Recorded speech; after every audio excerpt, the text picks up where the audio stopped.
School Watch and the board of directors of the Chavez Huerta Preparatory Academy in Pueblo facing some major backlash tonight from employees. Some teachers say workplace morale has changed since the academy's new CEO was hired. Our Maggie Bryan was at that meeting tonight and tells us what the teachers in attendance are calling for. Maggie. Around 100 people showed up at the Chavez Huerta board meeting tonight, and about 15 teachers spoke during public comment, calling for the resignation of the board president and the new CEO.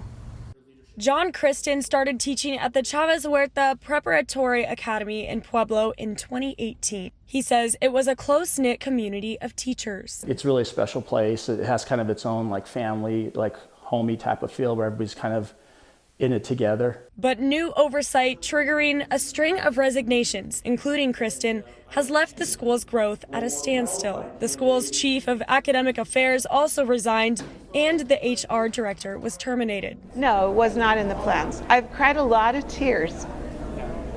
Cried a lot of tears over the month of July. And all of a sudden, everything kind of changed in the sense that there was a completely different tone. And you didn't feel safe doing what you were doing because there was a few employees that I would consider almost indispensable that were let go right away. At Tuesday's board meeting, around 15 teachers called for the resignation of the board president, Stephen Varela, and CEO Hal Stevens, who started on July 1st. The only way to begin to repair the damage they've caused is for Stephen Varela and Hal Stevens to resign. Thank you.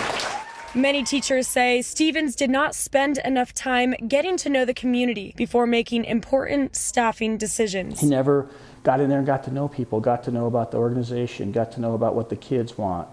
And that was, to me, a failing of leadership, for sure. The board director told me he was not aware of any backlash planned during public comment over resignations. We don't get involved in the day-to-day operations. We don't talk about, except for during these meetings, we get overview, overbriefing, but we can't get involved too much. But even after the meeting ended, Public comments is now closed. The same problems stand. And eventually that's going to trickle down to the students' successes.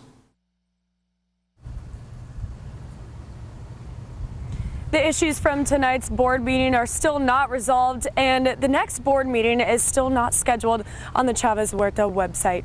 In Pueblo, I'm Maggie Bryan, News 5.